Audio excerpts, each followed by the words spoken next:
갈라디아서 2장 1절에서 10절까지의 말씀을 오늘은 살펴보겠습니다. 갈라디아서 1장에서 바울은 자신이 예수님께로부터 이방인의 사도로 셈을 받았다, 소명받았다 했어요. 그런 후에 바울이 곧바로 사역을 시작했던 게 아니라 아라비아로 갔다 했죠. 아마도 아라비아에 있는 시내 산으로 가서 하나님과 깊이 교제하는 시간을 가진 것으로 보입니다. 그 기간이 3년가량 되었어요. 그 후에 바울은 예루살렘으로 와서 베드로를 만나고요. 또 예루살렘 공회의 수장인 야고보, 예수님의 친동생인 야고보와 또 만났습니다. 그리고 이제 오늘 살펴볼 이 본문은요, 바울이 그렇게 예루살렘에 방문한 후에 14년 뒤의 일입니다. 그 사이에 정확하게 말하자면 바울이 한 차례 더 예루살렘을 방문한 적이 있었어요. 근데 바울이 이 본문의 시점에 예루살렘 공회에 참석을 합니다. 아주 중대한 용무가 있어서 본 거예요. 이 내용은 또 사도행전에도 기록되어 있죠. 자, 그 내용들에 대해서 이제 살펴볼 겁니다. 1절에서 2절, 1절과 2절 이 두 절을 읽겠습니다. 14년 후에 내가 바나바와 함께 디도를 데리고 다시 예루살렘에 올라갔노니 계시를 인하여 올라가 내가 이방 가운데서 전파하는 복음을 저에게 제출하되 유명한 자들에게 사사로이 한 것은 내가 다름질 아는 것이나 다름질한 것이 헛되지 않게 하려 함이라. 바울은 예전에 어떤 삶을 살았습니까? 기독교인들을 크게 핍박했죠. 예수는 이단의 괴수다 해가지고 예수 믿는 자들은 암적인 존재들이야 이렇게 생각하고서는 그들을 잡아들이는데 혈안이 되어 있었습니다.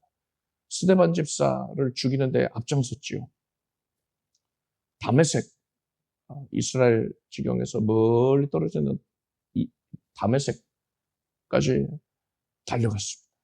말 타고 한참을 갔는데 다메섹에 거의 다가섰을 때 정오의 해보다도 더 찬란한 광채 가운데 예수께서 나타나셔서 바울을 부르셨어요. 사울아, 사울아, 네가 어찌하여 나를 핍박하느냐. 이렇게 예수님께서 바울을 만나서 바울의 마음이 꼬꾸라지고요. 예수님을 영접합니다. 이방인의 사도로 세움을 받았단 말입니다. 여러분 이렇듯 바울이 사도가 된 데에는 자기가 노력해가지고 나는 사도가 되고 싶어 가지고 노력하고 열심히 일해서 사도가 된 게 아니었어요. 다른 유명한 인물들 아니면 다른 사도들이 저 청년은 참 훌륭하네. 사도가 될 만하겠어. 이렇게 누가 추천을 해가지고 된 것도 아니었습니다. 예수 그리스도께서 예수님 하나님의 주권에 의하여서 바울을 사도로 선택하시고 세우신 거예요. 그리고 바울은 예수님께 직접 계시를 받아가지고 그 내용을 증거했습니다. 그 내용을 기록을 한 것들이 이제 서신서들이 된 거 아닙니까? 이렇듯 최고 대장이신 예수님께서 바울을 사도로 삼으셨고 예수님께서 계시를 주신 거니까요. 그 내용을 전하는 것이니까 바울은 다른 사도들에게 검증을 받고 인정을 받을 필요가 없었습니다. 그런데도 바울은요, 오늘 본문의 이 시점에 예루살렘의 공회에 참석을 합니다. 사도들의 회의에 참석을 한 거예요. 그래서 다른 사도들에게 자신이 전하고 있는 이 복음의 내용, 자신이 예수님께 계시를 받아서 증거하고 있는 복음의 내용을 제출을 합니다. 평가를 받고자 한 거예요. 그들에게 공식적으로 인정을 받고자 했던 것입니다. 왜 굳이 그래야 됐을까요? 바울이 아라비아에서 3년을 보내고서 올라와서 이제 사역을 시작하는데, 오늘 본문의 시점이 14년째 되기 이전까지 그 14년이라는 기간 동안에 바울이 많은 일들을 했습니다. 담메색에서도 복음을 전했고요. 그리고 안디옥, 수리아의 안디옥에 초청받아서 거기서 바나바와 함께 공동 목회를 했죠. 그리고서는 성령의 지시를 따라서 선교 여행을 떠났습니다. 그래서 구브로와 갈라디아 남쪽 지역을 중심으로 해서 복음을 전해서 그 지역들에 많은 교회들이 세워졌지요. 목회자들도 세워지고요. 자, 그랬는데 그 갈라디아 교회들에 문제가 생긴 겁니다.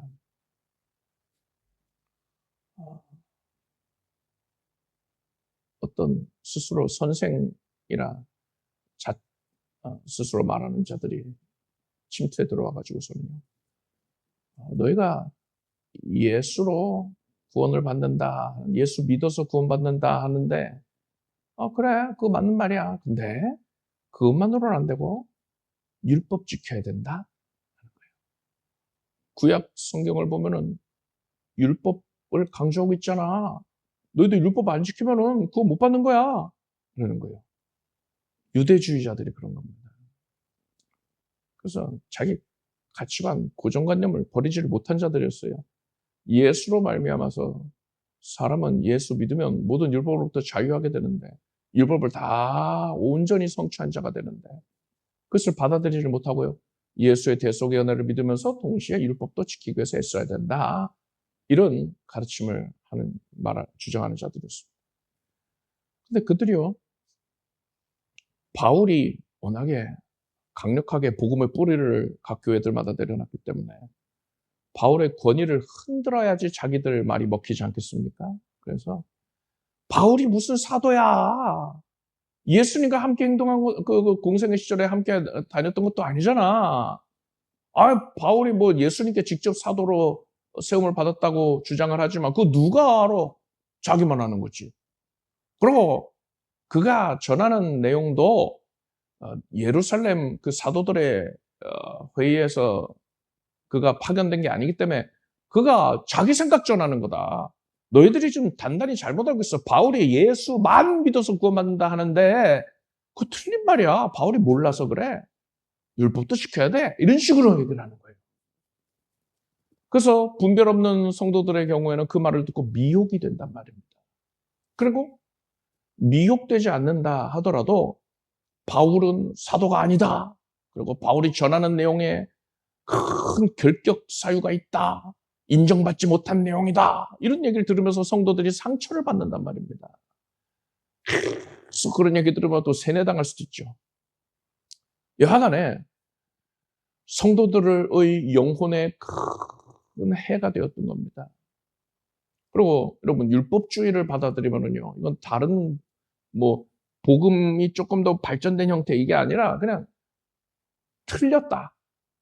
다른 사상이다. 다른 복음이다. 라고 바울은 말했거든요. 그런 사상을 가르치는 자나 그것을 추종하는 자들 다 구원에서 떨어진 자가 돼버립니다. 그래서 갈라디아 교회 성도들이 지금 큰 위협에 처해지게 된 거예요. 바울은 사도도 아니야. 틀린 말 전하는 사람이야. 이런 말을 들을 사람들이 지어내니까요. 그래서 이런 문제들을 해소하기 위해서 바울이 14년 만에 예루살렘 공회에 출석을 합니다.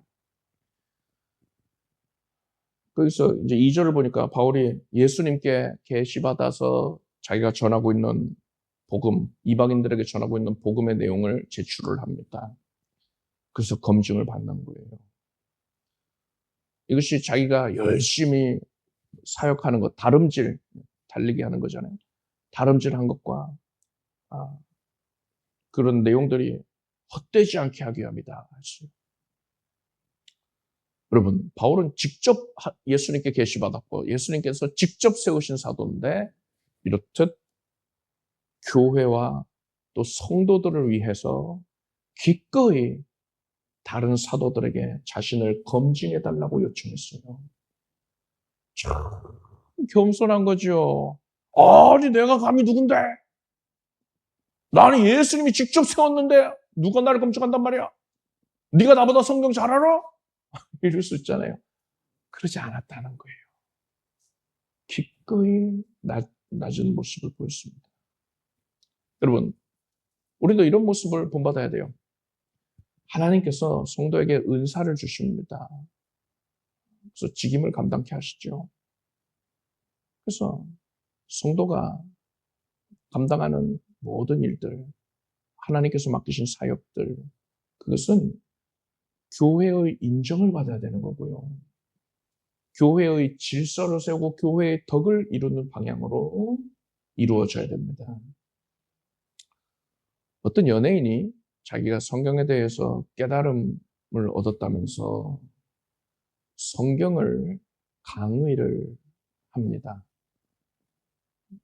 뭐 그런 사람들 좀 있는데 대개의 경우에 그냥 개론 수준에서 개괄 수준에서만 전달을 하더라고요. 성경 뭐 줄거리 위주죠. 그런 건 재미있어요. 또 말 잘하는 사람들이니까 또 재밌게 전달을 해서 유익하기도 합니다. 뭐 간혹 틀린 말도 하지만 뭐 그게 심각한 문제도 될 것도 아니고 소소한 그런 지역적인 부분들이라서 그 정도면은 성도들한테 유익할 수도 있겠다 이런 생각을 합니다. 그런데 제가 지금 얘기하고 있는 사람은 그냥 단순히 성경을 개관하는 정도가 아니라 어떤 성경에서 말씀하는 깊이 있는 그런 신령한 진리, 또 신학적인 부분들 그런 것들을 깊이 다룬다고 합니다. 그래서 위험할 수 있겠구나. 뭐 반드시 위험하죠. 했는데 최근에 또 들어보니까 또 누가 그를 비판하는 내용을 그 타이틀을 보니까 그 연예인이 삼위일체를 부인했다 그래요. 모르겠어요. 그거를 뭐 그런 의도가 아니었는데 그렇게 비춰진 건지는 모르겠습니다. 근데 여하간 그것 때문에 또 시끌시끌 하더라고요. 그것 봐라. 신학적으로 틀렸다. 이단이다. 막 이렇게 정죄들을 하더라고요. 틀린 말 했으면은 혼나야죠. 네. 근데 어떤 식으로 얘기를 한 건지는 모르겠습니다. 저는 그가 하는 강의를 들어본 적도 없고요. 찾아서 듣고 싶지도 않아요.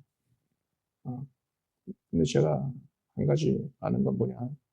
그가 뭐 어떤 교회라든가 교단의 인정을 받은 게 아니다. 그렇죠. 또, 뭐, 그가, 어떤 건강하지 못한 부류, 혹은 이단으로 분류되는 부류에 속한 자가 아니냐, 뭐 이런 얘기들도 있더라고요. 근데 별로 관심이 없어요. 네. 그가 그렇게 기존의 교회의 질서를 통하여서 인정을 받는 그런 상태에서 강의를 행하는 건 아니라는 사실쯤은 저도 알고 있습니다. 근데 그 사람이 뭐 어디 이름 없는 사람도 아니고 자기가 또 자기 이름을 통해서 유명세를 떨치면서 사람들한테 영향력을 끼치려고 하더라고요. 누가 성경을 가르친다. 그러니까 당신도 관심 가질 만해. 이런 식으로요. 그런 식으로 이제 어필을 하는 거죠. 자기가 강의했는데 뭐 사람들이 아예 관심을 안 가지면 속상하니까 그러겠죠. 근데 누가 강의를 한 거다 하면서 자기가 강의한 거라고 그 내용을 듣게끔 또 그런 분위기를 조성을 한단 말입니다. 그렇게 영향력을 끼칠 상황이라면은 자기 멋대로 그렇게 함부로 전해서는 안 되고요. 반드시 교회의 인정을 받아야 되는 겁니다. 교회의 인정을 받기 위한 가장 수월한 수단이 뭡니까? 인정받고 있는 신학교에서, 건강한 신학교에서 신학 공부를 정상적으로 이수를 해야 되는 거죠. 그게 필수입니다. 근데 만약에 그러지를 않는다면은 그거는 무책임한 거예요. 나는 하나님이 나한테 직접 깨닫게 해 주셨는데 나는 신학 공부할 필요 없는데 만약 이렇게 생각한다면요. 교만한 거죠. 생각해 보십시오. 제약회사에서 신약을 개발을 했어요. 이 약을 그냥 유통시켜 버리면 되겠습니까? 무슨 부작용 위험이 있을 줄 알고요. 그래서 식약처에서 꼼꼼하게 검증을 하는 겁니다. 다양한 경우에 대해서 테스트를 진행을 한 다음에 유통시켜도 된다. 허용을 해주면 그제서 유통하는 거예요.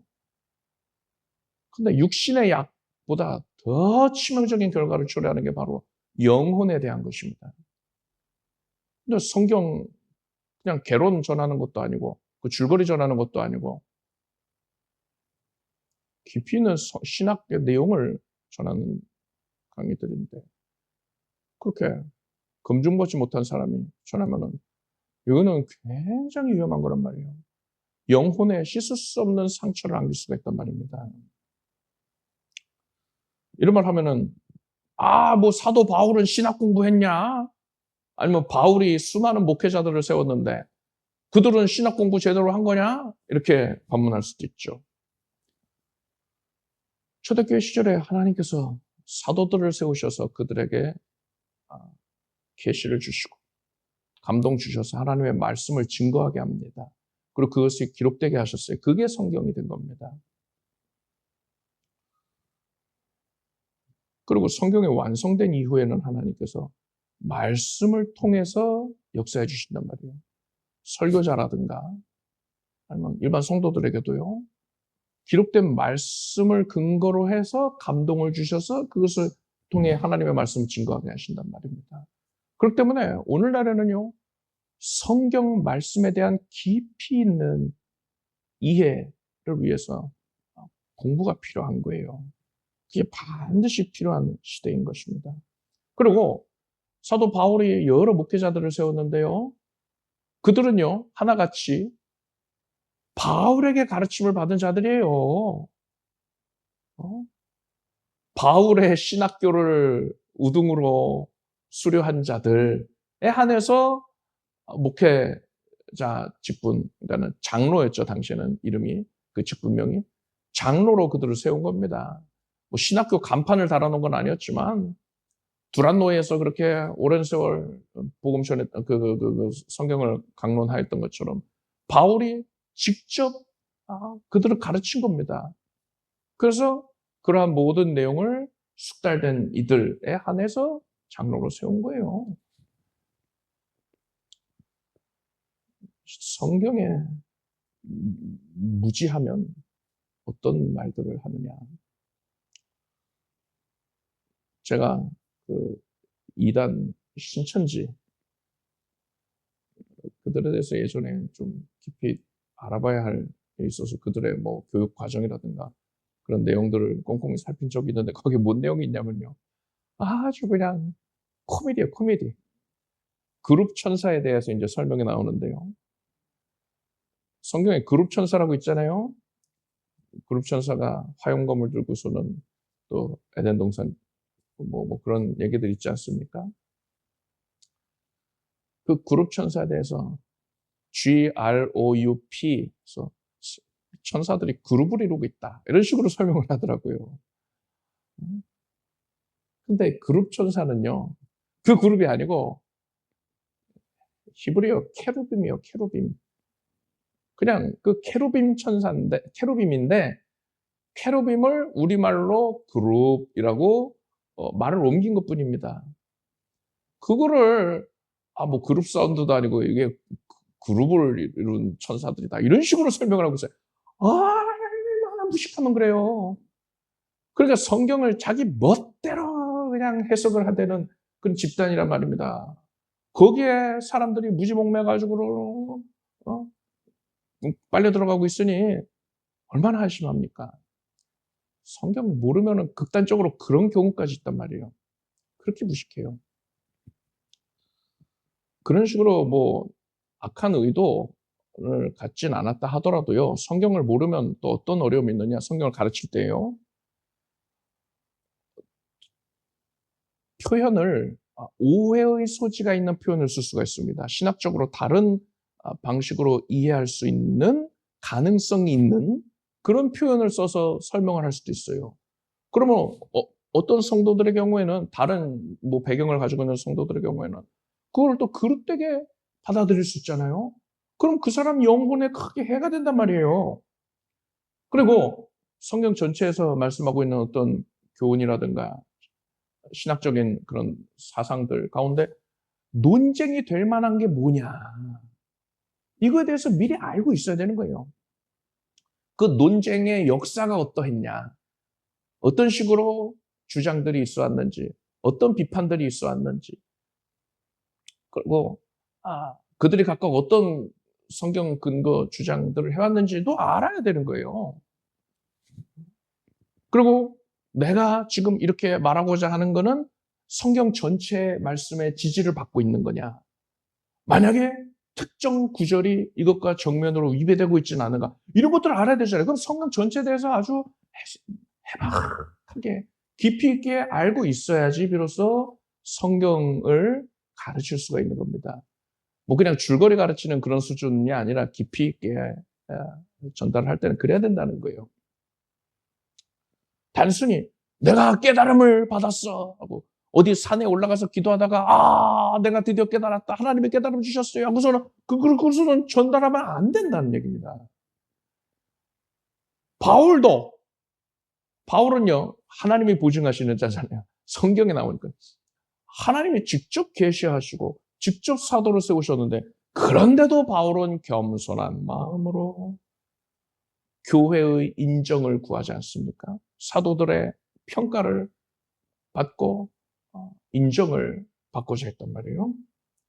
검증을 받았죠. 하물며 내가 누구간데 나는 그런 검증 받을 필요 없어. 이렇게 생각하겠습니까? 너무나 교만한 거죠. 교만한 자는 하나님이 안 쓰십니다. 바울처럼 겸손해야지. 하나님 기쁘게 쓰시는 거예요. 여러분, 그래서 여러분은 바울처럼 교회의 질서에 순종하고 교회에 인정하는 범위 내에서 하나님이 주신 은사들을 사용할 수 있게 되길 바랍니다. 3절에서 5절까지 함께 읽겠습니다. 그러나 나와 함께 있는 헬라인 디도라도 억지로 할례를 받게 아니하였으니 이는 가만히 들어온 거짓 형제의 까닭이라. 저희가 가만히 들어온 것은 그리스도 예수 안에서 우리 가진 자유를 엿보고 우리를 종으로 삼고자 함이로되 우리가 일시라도 복종치 아니었으니 이는 복음의 진리로 너희 가운데 항상 있게 하려 합니다. 바울과 함께하는 사역자 중에 디도가 있었습니다. 어떤 사람은 에바브로디도의 그 일부 이름일 것이다. 라스트 네임이나 이런 거 언급한 게 아니야 하는데 아니고요. 다른 사람이에요. 에바브로디도는 그냥 이름 자체가 에바브로디도고 디도는 그냥 디도입니다. 자, 디도는 헬라인, 즉 이방인이었습니다. 바울은 자신과 함께하는 디도에게 억지로 할례받게 하지 않았다. 이렇게 말했습니다. 이게 굉장히 중요합니다. 그냥 당시 율법주의자들이 교회에 들어와서 그렇게 미혹하고 있다 그랬잖아요. 근데 만약에 바울은 항상 그들은 틀렸다. 율법으로는 구원을 받을 수 없다. 그건 다른 복음이야. 이렇게 엄히 말하곤 했는데 바울이 만약에 디도한테 할례를 받게 했으면요. 이게 이방인들에게 어떻게 비춰지겠습니까? 바울 사도님도 이렇듯 율법을 중요하게 여기는구나. 그래, 구원 받으려면 예수 믿는 것만으로는 안 되고 율법 지켜야 되는 거야. 이렇게들 생각을 한다니까요. 그럼 수많은 자들이 실족하는 거예요. 복음을 회방하는 결과가 나는 겁니다. 근데 여러분, 사람 생각으로는요. 이방인의 교회와 유대인의 교회, 정통 유대인들의 교회, 그러니까 예루살렘 교회죠. 그러니까 하나가 되어야 되지 않냐. 그런데 유대인들은 전통적으로요. 할례를 받은 이방인들은 유대 그 사회의 일원으로 인정을 해줬습니다. 그래서 그들은 유대인과 동일하게 취급을 해줬어요. 그러니까 유대인들과 가까이 지내려면, 유대 성도들과 함께 하려면 할례 받는 게 좋지 않겠냐, 이렇게 생각할 수 있어요. 수많은 자들이 그렇게 생각했단 말입니다. 근데 그건 어디까지나 사람 생각이고요. 그렇게 하면은 수많은 이방 성도들이 넘어진다니까요. 그래서 사람 생각으로 그렇게 좋은 게 좋은 거지 하면 안 된다는 겁니다. 성경에 나오는 대표적인 예가요, 여호사밧 왕을 들 수 있습니다. 그는 참으로 신실한 자였어요. 하나님을 잘 섬겼습니다. 대대적으로 종교개혁도 실시했죠. 그래서 유다 백성들이 하나님을 섬기게끔 그렇게 이끈 아주 위대한 지도자예요. 근데 그가 좋은 게 좋은 거지 이런 생각 갖고 있었어요. 당시에 북이스라엘, 그러니까 남유다에는 여호사밧이고 북이스라엘에 아합이 있었는데, 아합은 아주 유명한 우상 숭배자잖아요. 엘리야의 대결, 엘리야의 갈멜산 대결에 등장하는 왕이 아합입니다. 그 아합과 여호사밧이 손을 잡습니다. 여호사밧이 평화가 좋은 거지, 싸우면 안 돼, 피 흘리지 말자, 우린 같은 민족이잖아. 그래서 손을 잡아요. 그래서 그 증표로서 이제 정략 결혼을 하는 겁니다. 아합이 자기 딸 아달랴, 성경 최고 양녀라 불리는 아달랴, 그 엄마가 더 악녀인가요? 이세벨? 그렇죠. 이 순위 1, 2위를 다투는 집안입니다. 그 아달랴를 며느리로 드립니다. 그래서 어떻게 됩니까? 여호사밧이 죽고 나니까 이제 본색을 드러냅니다. 온 나라가 우상숭배에 물들잖아요. 아달랴가 자기가 왕이 되겠다고 다윗의 자손들을 멸절을 시키려고 합니다. 자기 손주들을 다 죽여버려요. 이런 참극이 왜 일어난 겁니까? 좋은 게 좋은 거지 평화가 좋은 거 아니야? 이런 생각. 그거는 사람 생각이었어요. 하나님 보실 때는요, 우상 숭배에 물들어 있는 북이스라엘과 하나님을 잘 섬기고 있는 남유다는요, 남유다가 북이스라엘과 가까이 지내지 않기를 원하셨어요. 물드니까. 그게 하나님의 뜻이었습니다. 하나님의 뜻을 구하려 하지 않고 자기 생각으로 좋은 게 당연히 좋은 거 아니야? 하고서는 손잡아 버리니까는 그 참극이 일어나는 거예요. 우리 민족도 북한과 남한으로 나뉘어져 있잖아요. 북한의 실상은 어떻습니까? 여러분, 북한 정권을 먼저 봐야 돼요. 우리가 북한 주민들은요, 긍휼의 대상이고 사랑의 대상입니다. 근데 북한 정권은 어떻습니까? 전 세계에서 기독교를 가장 심하게 핍박하는 집단이 북한 정권이에요. 가장 사악한 집단입니다. 뭐 이란 정권이 그렇게 사악하다 하는데 북한이 더하면 더해요. 밝혀지지 않은, 알려지지 않은 일들만 그렇지 가장 악마적인, 마귀적인 그런 집단입니다. 그런데 무조건 좋은 게 좋은 거지, 피 흘리면 안 돼, 싸움 다툼 일어나면 안 되잖아 하면서 그냥 굽신굽신거리고, 그 악한 자들이 악한 행동을 하는데도 그 분위기 깨면 안 돼 하면서 조자수를 일관한다면 이거 하나님이 기뻐하실까요? 여러분, 이거는 성경을 아는 사람이라면 그런 태도 안 보입니다. 하나님의 교훈 분명히 드러나 있지 않습니까? 악은 모양이라도 버리라. 사람 생각으로 좋은 게 좋은 거지 하면 안 된단 말입니다. 그래서 여러분, 하나님의 뜻을 먼저 구하길 바랍니다. 하나님의 뜻을 절대적으로 앞세워야 돼요. 모든 판단에 있어서요. 그러지 않으니까는 그 신앙의 위인인 여호사밧도 넘어지지 않습니까? 절대로 그러면 안 됩니다. 바울이 그런 것처럼 할례 그냥 받으면 서로 좋은 거 아니야? 아니라는 거예요. 엄히 구별하십시오. 하나님의 뜻만을 구하시고, 하나님의 뜻과 위배되는 건 아무리 세상이 좋다고 칭송하는 것이 있다 하더라도 여러분 구별하시길 바랍니다. 그것을 배척해야 되는 거예요. 6절 해서 10절까지 함께 읽겠습니다. 유명하다는 이들 중에 본래 어떤 이들이든지 내게 상관이 없으며 하나님은 사람의 외모를 취하지 아니하시나니 저 유명한 이들은 내게 더하여 준 것이 없고 도리어 내가 무할례자에게 복음 전함을 맡기를 베드로가 할례자에게 맡은 것 같이 한 것을 보고 베드로에게 역사하사 그를 할례자의 사도로 삼으시니가 또한 내게 역사하사 나를 이방인에게 사도로 삼으셨느니라. 또 내게 주신 은혜를 알므로 기둥같이 여기는 야고보와 게바와 요한도 나와 바나바에게 교제의 약속을 하였으니 이는 우리는 이방인에게로 저희는 할례자에게로 가게 하려 합니다. 다만 우리에게 가난한 자들 생각하는 것을 부탁하였습니다. 이것을 나도 본래 힘써 행하노라. 6절에서 바울이 하나님은 사람의 외모를 취하지 아니하신다. 하나님은 외모를 보지 않으신다는 겁니다. 사람들은 베드로나 야고보, 요한이라든가 그런 기라성 같은 신앙의 위인들, 그들의 그런 조건들이 참 훌륭하다 이렇게 생각을 했습니다. 예를 들어서 바울이나 요한 이런 사람들은요. 예수님의 공생애를 함께 했잖아요. 적어도 3년 반이거든요. 더 길 수도 있어요, 공생애가. 근데 최소 3년 반의 기간이거든요. 그 6월절 횟수로만 보면은.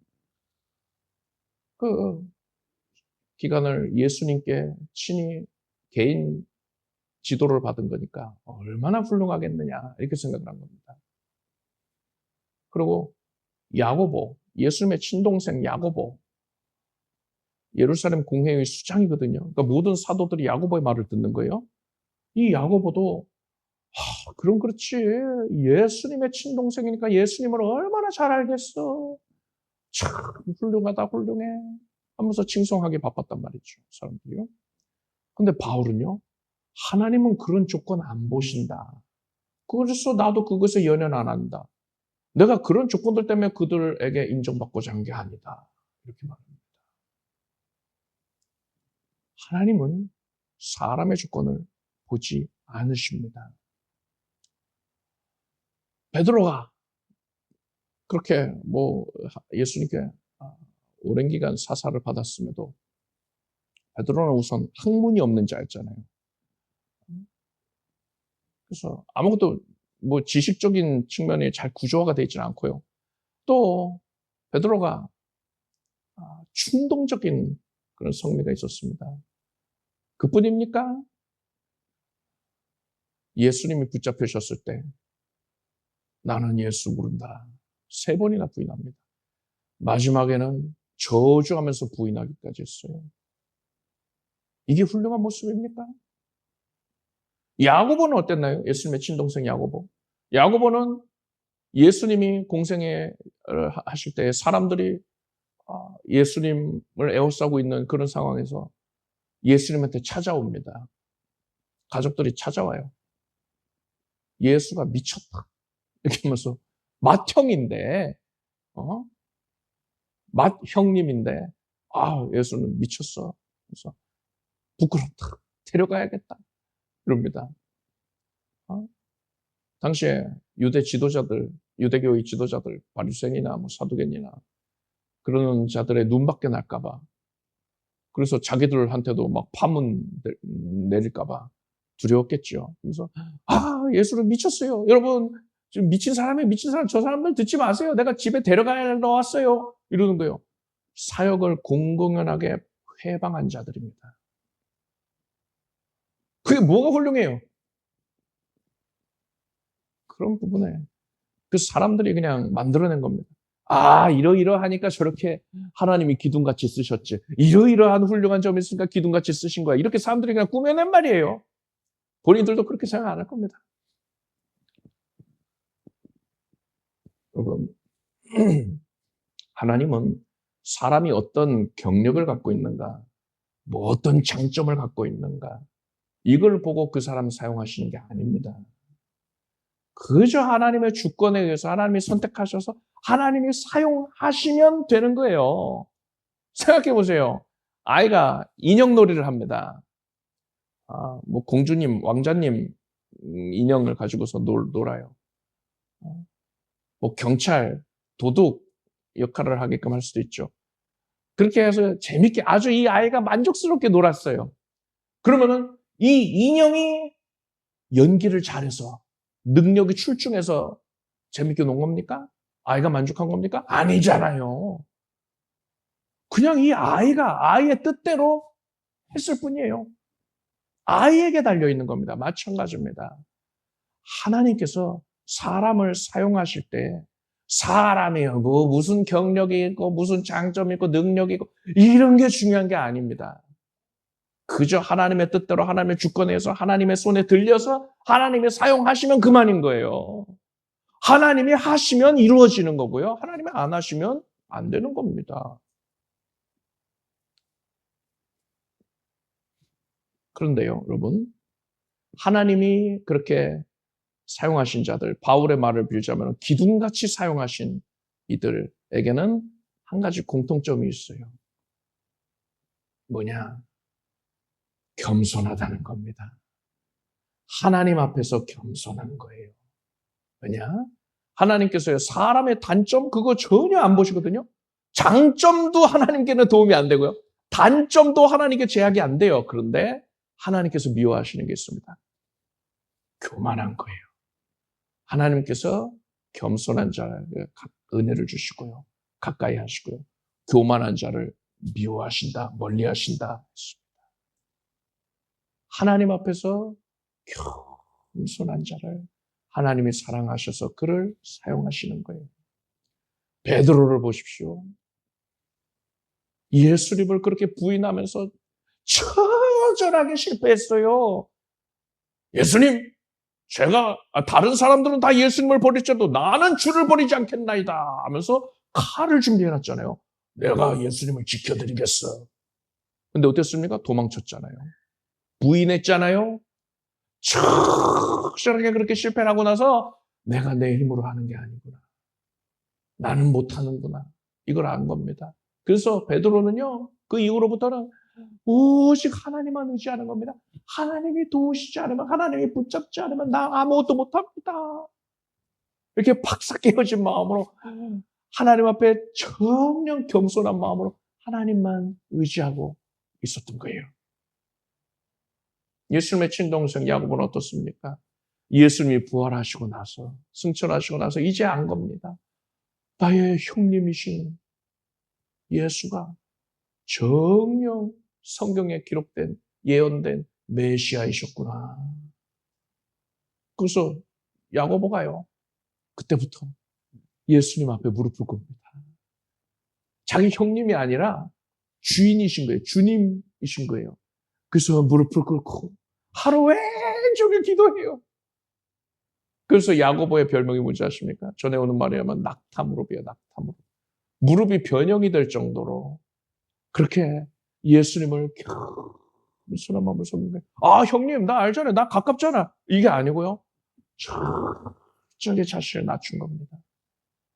이렇게 겸손했어요. 하나님께서는 겸손한 자에게 은혜를 베푸십니다. 아무리 뭐 잘나고, 뭐 키 크고 잘생기고, 머리에 등게 많고, 경험도 많이 하고, 인맥이 훌륭하고, 돈도 많고, 다 필요 없어요. 아무리 못나도, 못생기고, 뭐가 부족하고, 뭐가 연약하고, 뭐가 없고, 다 의미 없어요. 그냥 하나님이 들어서 쓰시는데, 아무런 영향을 끼치지 않습니다. 다만, 하나님 앞에 겸손한가? 하나님 앞에 교만한가? 이게 중요한 겁니다. 하나님은 외모를 취하지 아니하시고요. 그의 겸손한 마음을 받으시는 것입니다. 여러분이 하나님 앞에 정녕 겸손하다면 하나님께서 여러분을 쓰실 겁니다. 베드로에게 야고보에게 그러신 것처럼 기둥같이 쓰실 거예요. 하나님 앞에 겸손한 마음을 갖추기를 힘쓰기를 바랍니다. 기도하겠습니다.